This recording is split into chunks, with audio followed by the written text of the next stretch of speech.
So hello guys and welcome to the Friday night rant, and that was my zombie impression simply because I've now downloaded Dayz and I've spoke about it a few times on video now and I've been saying I need to try and actually get a chance to play it, and I've been playing it.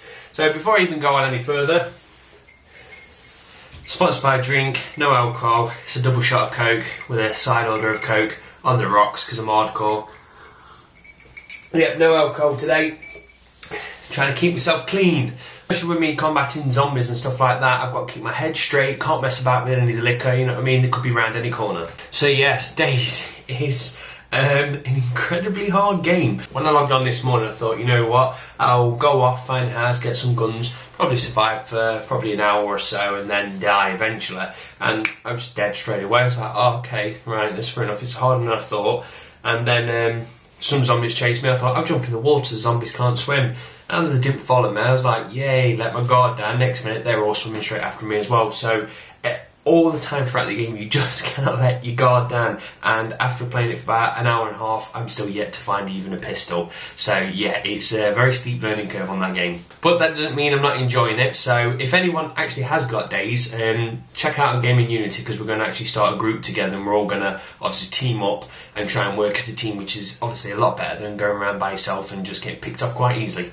So, first of all I need to apologise. This Friday night rant should have actually been a really structured rant this week, because I've actually got my document on my desktop, and as I've been reading news this week I've been noting it all down, and I've got a lot on my desktop actually. I've got about 100 icons, and Joe always moans, and I accidentally thought I was deleting my downloads folder and I actually wiped out my entire desktop and it wasn't in the bin, so I assumed my bin was full and I've lost absolutely everything. So a lot of customer / website work, but I also lost the Friday Night Rant document. So this morning when I got up I was like, crap, I'm just going to have to go from the top of my head. So I haven't got as much as I would do normally.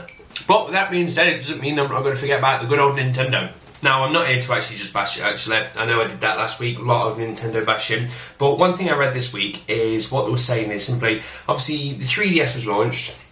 Quite a steep price, really, for a handheld originally. And then they did the price drop. And obviously, more people then went out and bought it. But it was a very sluggish, slow start to the actual 3DS life. So Nintendo have turned around and says, we obviously really have learnt from mistakes. Well, they actually said they learned from 2 mistakes. Actually have some games on launch and also don't set it so high. So what they've said is they're actually going to get the WiiU price as low as possible and they won't be dropping it at all. So the thing is, if you're going to wait for the Wii U to come out and say, you know what, I'll wait 2 months, see if it drops, apparently Nintendo's saying they won't be dropping it within the first X amount of months of its life. Now, one, that's good, because that means it's going to be coming out at the cheapest rate they possibly can do.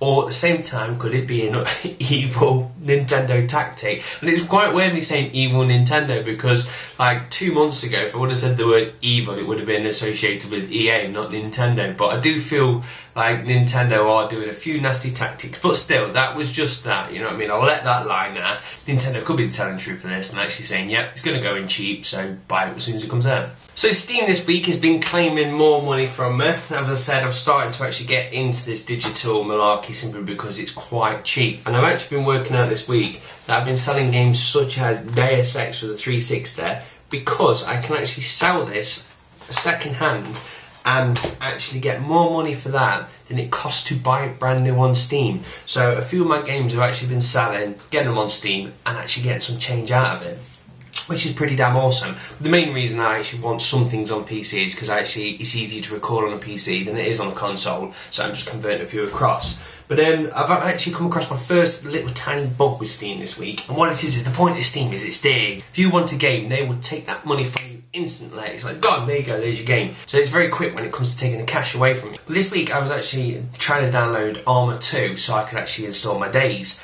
and there's a weird glitch there. My internet was running about 3 meg, but every time I launched Steam, it actually dragged it down to about 300 kilobytes per second. So Steam was obviously not running to the full capacity, but it was actually kind of capping my internet line at the same time every time I launched it. Was a bit weird. So before anyone says, obviously launching Steam slows your internet down, I understand that, but I was running a speed tester at the same time. So I'm getting about 3 meg. As soon as Steam comes in, it slows it right down to 300 kilobytes per second, and yet Steam's claiming 300 kilobytes per second, so it left me no room to actually surf the internet, and it was just hanging. So I went on the internet, had a quick research, people said try this and try that. And none of them actually worked. I thought, you know what, I'll just jump on the Steam forums and ask the question. It's probably the best way of doing it. So I was trying to log into the Steam forums, and it's coming back saying, no, you don't have a user account. And then I actually found out your Steam account doesn't work on the Steam forums. Now, I know this is really being petty, but when we first launched Gaming Unity, we had to install a forums on there. And obviously the forums isn't compatible with our database. But we spent hours making sure there was just one username, because we thought straight away everyone's going to complain and say, what's the point of having two accounts? So we, a very small fry, actually took the time and effort to combine two things. And yet here's Steam doing this, and I know a few people say, well, it got hacked and they want to keep it separate, blah blah blah blah. Well, the thing is, there's always a way. It might be easy to keep the databases separate, but to be fair, if somebody sat in a room for long enough and scratched their heads, they'll be able to get it and keep it secure. So that was quite annoying. So I re-registered it. I was like, right, I need to quickly put this question out there because I can see my friends playing Dayz, and yet I can't get the speed that I should be getting. I just want someone to give me an answer. So I registered, I went to say a new post, and it come back and says, no, your actual account is in the moderator's queue and he will overlook it when he's got time in the magical black hole of Steam. And I thought, well, why can you instantly approve my account and instantly take my cash? But the second I actually just want to ask something from you, oh, you're in a queue. So I know it's petty, but it really annoyed me that they're quick to do one thing but slow to do the other. So that aside, we might as well crack on with EA!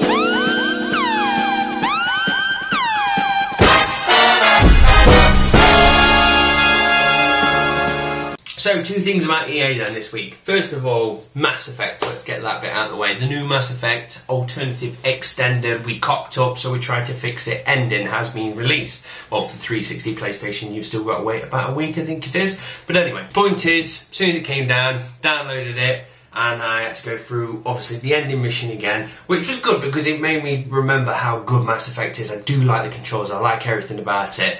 But obviously then you come towards the end again and I'm getting a bit sceptical, going, oh, is it going to be a bad ending? Is this alternative ending going to be any good? And I was kind of shocked. Now the reason for it is I did expect that there would be no way they could actually fix this ending, especially with the amount of plot holes in it. And by the way, if anyone's watching this, I'm not going to give you any spoilers, so don't worry. But the point is, it damaged the game for me so bad.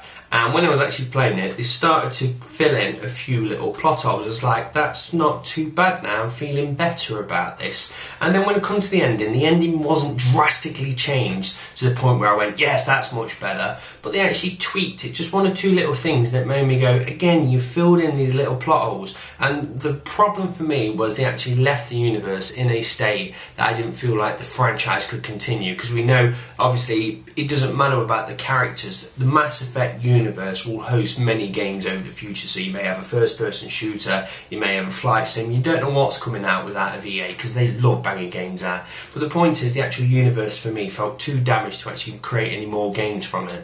But by releasing this actual new DLC, it did fix a lot of it for me, and the thing I can say is once I actually played it, especially with the ending that I picked, I've actually looked at the other two endings and I think I might have been still annoyed if I got them. But the ending that I got, and if you want to know, ask me down below and I'll tell you. But the ending that I got made me kind of sit back and go, I'm no longer an angry Mass Effect fan. Now, still, it doesn't at all say that BioWare have redeemed themselves. They shouldn't have done that in the first place. Now, I don't know if it's BioWare at fault, I don't know if it's EA breathing down on BioWare saying, get this out.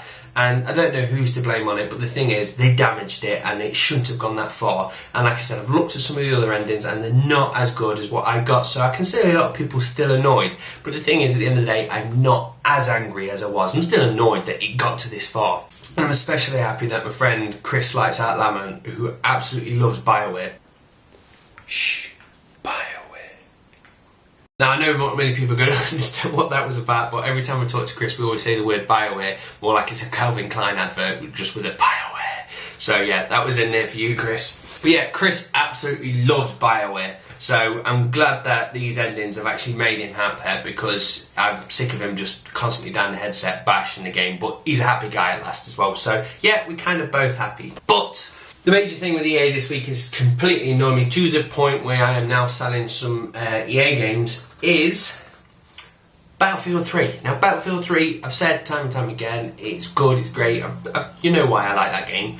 But I've said probably 4 or 5 Friday Night Rant's back, that they were starting to shut some of the servers down. Well, we decided to dust it off because we hadn't played it for a bit and chucked it in, and we wanted to actually play some online gaming. And we found out that there is no more official servers bar one, so there's just the one there.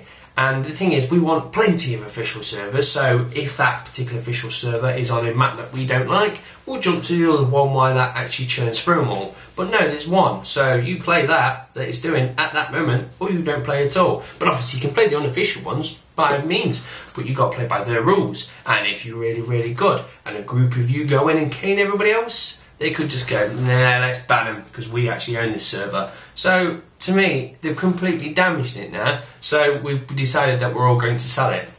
But at the same time, this is the thing where I keep saying that DLC and all these things that happen are kind of your fault. And the thing is, this is what I would love for the Battlefield 3 fans to do.